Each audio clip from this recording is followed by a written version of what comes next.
Olá pessoas, tudo bem com vocês? Aqui quem fala é o Edmilson, eu sou psicólogo e também sou mestrando em Cognição e Neurociências pela Universidade de Brasília. Tudo bem com vocês?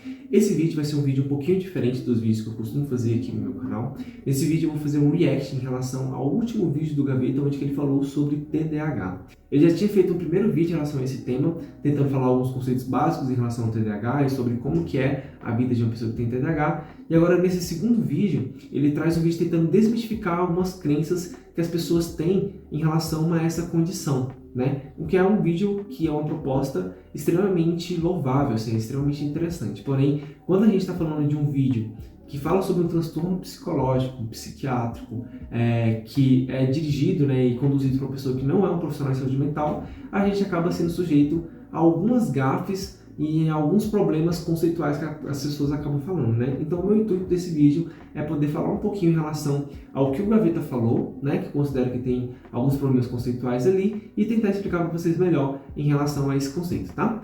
Então, vamos lá? Então, para começar, eu vou passar aqui o trechinho do vídeo do Gaveta, onde ele fala sobre a questão do TDAH e a parte que eu considero problemática em relação à conceituação no vídeo dele. E em seguida eu vou fazer alguns comentários breves em relação ao que foi dito pelo Gaveta. Recomendo muito que vocês acessem os vídeos que o Gaveta publicou no vídeo dele. Apesar de ter esses problemas conceituais que eu vou apontar nesse vídeo aqui, o vídeo dele acaba sendo muito informativo, né? Ele traz nesse vídeo, por exemplo, algumas estratégias que ele utiliza como editor de vídeo para poder lidar com a condição dele, né? Edição de vídeo que é uma tarefa extremamente complexa e que demanda muito esforço cognitivo de pessoas que têm, por exemplo, TDAH, né? E ele acaba criando algumas estratégias que a gente chama de estratégias metacognitivas para poder lidar com essa condição dele e produzir profissionalmente os vídeos que ele produz, que são vídeos muito interessantes. Então, eu vou dar play no vídeo aqui, a gente vai assistir um pouquinho e depois eu comento. Vamos lá? Olá pessoas, tudo bem com vocês? Hoje eu quero desmistificar algumas coisas sobre TDAH. Assunto que eu já falei aqui no canal, fiz um vídeo completo explicando o que é o TDAH. Se você quiser saber o que é o TDAH, é aquele vídeo lá. Hoje eu quero quebrar algumas lendas urbanas. E eu acho que essas lendas urbanas surgem até por causa do nome, né? Transtorno de déficit de atenção e hiperatividade. E não é um déficit de atenção, tá errada essa sigla. Inclusive muita gente luta pra mudar esse nome, porque dá a impressão assim, a pessoa não tem atenção. A pessoa que tem TDAH, ela não tem déficit de atenção. Eu não tenho menos atenção por causa disso. Ela não tem foco de atenção. A atenção dela vai pra algum lado. Se ela focar em alguma coisa específica, ela pode inclusive ter um hiperfoco e fazer uma coisa às vezes muito mais complexa do que uma pessoa que não tem TDAH possa fazer. E existe lenda urbana que é criada a partir disso, né? Pessoas veem às vezes uma imagem muito complexa e, nossa, um TDAH nunca conseguiria fazer isso daí. Claro que conseguiria. Isso daqui é uma timeline que eu já editei. É complexo? É. E tem gente que faz coisa muito mais complexa que isso. E, inclusive eu queria também tirar uma outra lenda urbana de que é tudo um condicionamento, sabe assim? O TDAH, se a pessoa treinar, ela vai conseguir fazer aquilo ali. Dá uma impressão de preguiça ou de que a pessoa não... Se a pessoa se esforçar, ela consegue fazer isso. Mas existe uma limitação biológica para que a gente com TDAH seja dessa forma. Eu tô falando de dopamina aqui, um negócio fundamental para você entender como a cabeça do TDAH funciona. O lobo frontal é o grande maestro. Então, né, depois ele coloca um trechozinho do vídeo aqui da Ana Beatriz Barbosa, né, que ela é psiquiatra e escritora, enfim, não conheço o trabalho dela, mas enfim, ela fala um pouquinho sobre dopamina, tá? Eu recomendo que vocês vejam o vídeo na íntegra para vocês entenderem os pontos do Gaveta. Como eu disse, é um vídeo que ele tem bastante informação, é bastante instrutivo em relação ao TDAH, porém ele comete alguns gafes, principalmente esse do trecho que eu acabei de falar. Então vamos lá, vamos falar um pouquinho sobre o que o Gaveta errou nessa conceituação, né? Primeiro ele fala que existe um problema relacionado ao nome do TDAH e que o TDAH não está relacionado a um déficit de atenção. Esse é o primeiro ponto e a primeira gafe que ele comenta assim. Para a gente poder diagnosticar uma pessoa com TDAH, a principal característica é a pessoa ter problemas relacionados à capacidade de prestar atenção, tá? E essa capacidade de prestar atenção, né, ela foge um pouquinho do senso comum, né, porque a gente pensa na atenção como um conceito mais amplo, né, então prestar atenção, né?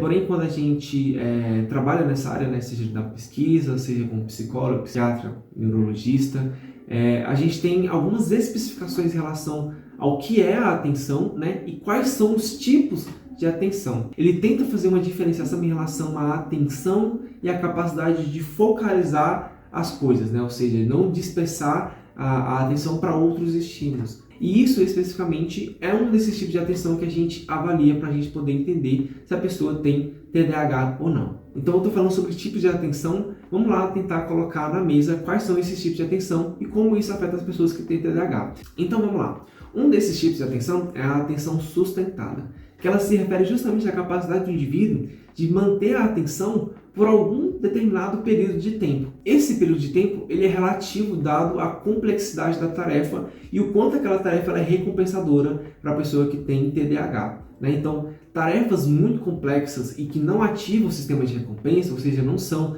tarefas prazerosas e divertidas de serem feitas, geralmente vão exigir muito mais esforço cognitivo de pessoas que têm TDAH. Essa capacidade de manter a atenção por longos períodos de tempo, ela é prejudicada com pessoas que têm TDAH. Embora a gente tenha uma diferenciação em relação a essa capacidade de manter a atenção por longos períodos de tempo, dentro dessa mesma condição, que seria o hiperfoco, que o Gaveta também comenta no vídeo. O hiperfoco ele é ocasionado justamente por causa que as pessoas que têm TDAH, elas geralmente têm uma desregulação no seu sistema dopaminérgico de recompensas. Ou seja, tarefas que são pouco recompensadoras geralmente liberam pouca dopamina e fazem com que as pessoas que têm o TDAH tenham muito mais dificuldade para poder realizar essas tarefas. Já no caso de tarefas que liberam muito dopamina, ou seja, são tarefas prazerosas, divertidas, geralmente elas são muito mais fáceis de serem realizadas por pessoas com TDAH, inclusive eles conseguem manter essas tarefas por longas horas ou períodos de tempo. Assim. E isso, por mais que possa parecer uma coisa boa, na verdade é uma característica do próprio transtorno, né? Porque como o sistema de recompensa das pessoas é desregulado, né, a pessoa ela não vai conseguir administrar esse sistema de recompensa para poder alternar entre tarefas que são também importantes para aquela pessoa. Então, se eu me engajo em uma tarefa que ela é altamente recompensadora e acabo negligenciando outras tarefas que também são importantes, isso é um transtorno, isso é um prejuízo grave. Por exemplo, pessoas que engajam uma tarefa que ela considera divertida, ela entra nesse hiperfoco e acaba esquecendo de realizar coisas importantes, né? Então, ela esquece de comer, esquece de alimentar os seus animais de estimação, esquece de produzir autolimpeza, limpar o ambiente onde ela vive, enfim, várias coisas que são essenciais e são importantes que a pessoa acaba negligenciando justamente porque ela não consegue fazer essa administração de tarefas que são menos recompensadoras e tarefas que são mais recompensadoras. Falando justamente sobre essa capacidade de alternar entre tarefas, esse tipo de atenção basicamente se refere à capacidade da pessoa de alternar a atenção entre tarefas distintas, né? Então, por exemplo, eu estou realizando uma tarefa aqui, onde eu, por exemplo, estou lendo um livro e eu preciso parar de ler esse livro para poder realizar uma outra tarefa. Digamos que seja responder um e-mail que tem um tema completamente diferente em relação à leitura que eu estava fazendo. Uma pessoa que ela está realizando uma leitura de um livro e ela pausa aquela leitura para fazer uma anotação ou em relação àquele conteúdo ou em relação a alguma outra coisa, ela está alternando a atenção dela em relação... Introdução no vídeo, gente, desculpa. A minha capacidade de atenção dividida, ela vai ser definida justamente pela minha capacidade de retornar para a tarefa da leitura do meu livro e continuar de onde eu parei sem ter nenhum tipo de prejuízo de compreensão, por exemplo.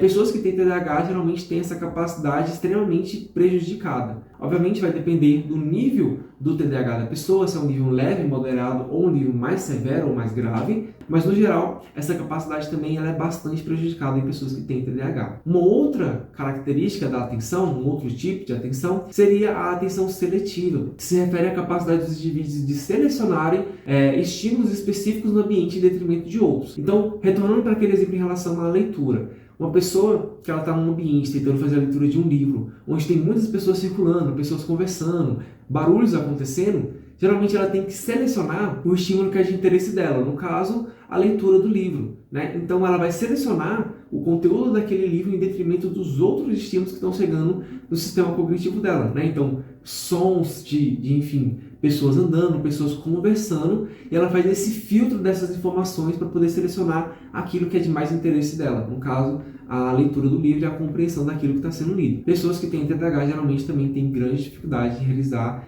tarefas que envolvem a atenção seletiva. Essa é uma característica essencial para a gente entender a condição do TDAH e diagnosticar a pessoa que tem TDAH. E por fim, e não menos importante, a gente também tem a atenção dividida, que seria a capacidade da pessoa prestar atenção em duas coisas ao mesmo tempo, né? Então, digamos que eu estou aqui lendo um livro e ao mesmo tempo eu estou, por exemplo, ouvindo uma música ou fazendo alguma outra atividade que recruta a minha atenção para esses diferentes tipos de tarefa. Então, a partir dessa definição, que ela pode variar um pouquinho ali, dependendo de cada referencial teórico que a gente utiliza, a gente vê que a pessoa que tem TDAH, ela vai ser prejudicada em diferentes tarefas que exigem recursos cognitivos e atencionais, tá? Essa é a principal característica. A hiperatividade, que ela pode estar presente ou não no diagnóstico, ou seja, uma pessoa que ela pode ter um prejuízo somente que é atencional, ou uma pessoa que ela pode ter um prejuízo que é muito mais de comportamento, né, e de hiperatividade em relação à regulação e autocontrole em relação a processos mentais e processos físicos. Então, quando o Gaveta ele diz que o nome do transtorno ele está errado e precisa ser revisado, ele peca em relação a essa conceituação e esse entendimento dos diferentes tipos de atenção que vão prejudicar a vida de uma pessoa que foi diagnosticada e acometida por uma condição de TDAH. Uma outra coisa que ele fala, que é bastante importante, que chama minha atenção, é que ele fala que tem várias pessoas querendo mudar esse nome, tá? De fato, pode ser que tenha pessoas que queiram mudar o nome do TDAH e trazer uma outra conceituação, mas é muito importante que a gente entenda quem são essas pessoas, qual é a formação dela e qual é a notoriedade dela para poder falar em relação a esse assunto. Existem pessoas, por exemplo, que falam muito sobre TDAH na internet, porém não tem nenhuma formação específica em relação à cognição, psicologia, neurociências, psiquiatria, medicina, para entender esse transtorno e entender o que está por trás desse transtorno, ou seja, ir mais a fundo do que está sendo dito pelo senso comum. Tem muitas pessoas na internet que tentam trazer informações adicionais em relação ao TDAH, que acabam falando sobre vários sintomas específicos, que são tão específicos que às vezes eles não atendem e não são generalizados como uma característica global do TDAH. Geralmente são casos específicos de algumas pessoas que têm TDAH e que acabam tendo algum tipo de dificuldade específica, assim. Isso é extremamente perigoso, assim, porque a gente acaba banalizando a condição. Mas quando a gente fala sobre transtornos mentais, a gente precisa tomar muito cuidado em relação a como a gente caracteriza aquele transtorno, quais são os sintomas que estão associados àquele transtorno e quais são os prejuízos que esse tipo de transtorno causa na vida das pessoas. Transtorno mental é uma condição séria, causa muito sofrimento para as pessoas. Então a gente tem que tomar muito cuidado em não banalizar esses sintomas para que não aconteça de pessoas, por exemplo, se autodiagnosticarem ou se sentirem invalidadas em relação ao seu comportamento na sociedade. A gente, enquanto profissional da saúde, a gente tem que tomar muito cuidado em relação a como a gente diagnostica essa pessoa, ou seja, como são feito todo o processo de avaliação para a gente chegar no diagnóstico e como a gente vai passar isso também para os nossos clientes, os nossos pacientes em relação àquela condição. Um outro ponto que eu gostaria de falar em relação à fala do Gaveta, né, é que ele fala que essa capacidade ela não é necessariamente treinada. Isso também está errado. A gente tem diversos exercícios e também estratégias que são trabalhadas juntos com um profissional da saúde mental, um psicólogo ou um psiquiatra, que ajudam as pessoas a conseguirem manusear e administrar esses déficits atencionais. Ou seja, eu tenho um déficit atencional que prejudica a minha vida em uma determinada área. Ou seja, sei lá, eu posso ser um editor de vídeo que tem dificuldade de manter a minha atenção sustentada para conseguir fazer um trabalho que ele é longo e ele é complexo e que exige a minha atenção por longos períodos de tempo. Com um treino específico em relação a essa capacidade, a gente consegue melhorar o funcionamento cerebral e cognitivo daquela pessoa. Isso é chamado de plasticidade cerebral. Então eu consigo criar novas ramificações em relação ao funcionamento cerebral daquela pessoa, fazendo com que ela consiga prestar mais atenção por mais tempo em relação a uma determinada atividade. Não só isso, como também o uso de medicações também vão auxiliar nesse processo. Isso não significa necessariamente que a gente tem uma cura em relação ao TDAH. Como é o transtorno do neurodesenvolvimento, acaba que a pessoa realmente vai acompanhar essa condição pelo resto da vida. Porém, quanto mais velha a pessoa vai ficando, mais estratégias metacognitivas elas vão criando, principalmente se ela for acompanhada por um profissional de saúde mental, e mais habilidosa ela vai se tornando para poder lidar com aquela condição. Então, de fato, ela consegue melhorar o seu desempenho em algumas atividades se ela focar e criar estratégias que sejam eficientes para poder lidar com aquela situação. Isso parte de um autoconhecimento, né, em relação às minhas limitações e também de como eu posso lidar com isso, né? E a ajuda de um profissional de saúde mental é essencial para poder ajudar a gente nesse processo. Então é isso, gente. No geral, é esse o vídeo. Muito obrigado para todos que assistiram até aqui. Recomendo muito que vocês acessem o canal do Gaveta. Para quem gosta de cultura pop, cinema e entender mais sobre edição de vídeo, eu acompanho o Gaveta há vários anos, assim, eu acho o conteúdo dele sensacional. Ele é um monstro aqui no YouTube, os vídeos que ele cria são muito engraçados, muito divertidos e muito informativos também. Ele só cometeu uma gafe em relação a esse vídeo, em relação ao transtorno mental, o que é comum considerando que o Gaveta ele não tem nenhuma formação em relação à saúde mental, transtornos psicológicos e temas relacionadas à cognição e neurociências. Então, acaba que algumas conceituações acabam sendo prejudicadas e esse tipo de desinformação é bastante delicado e por isso eu estou fazendo esse vídeo aqui que eu considero importante para a gente esclarecer um pouco essas questões, tá? Então é isso, gente. Muito obrigado se você assistiu o vídeo até aqui. Vou ficando por aqui. Valeu, falou e até mais.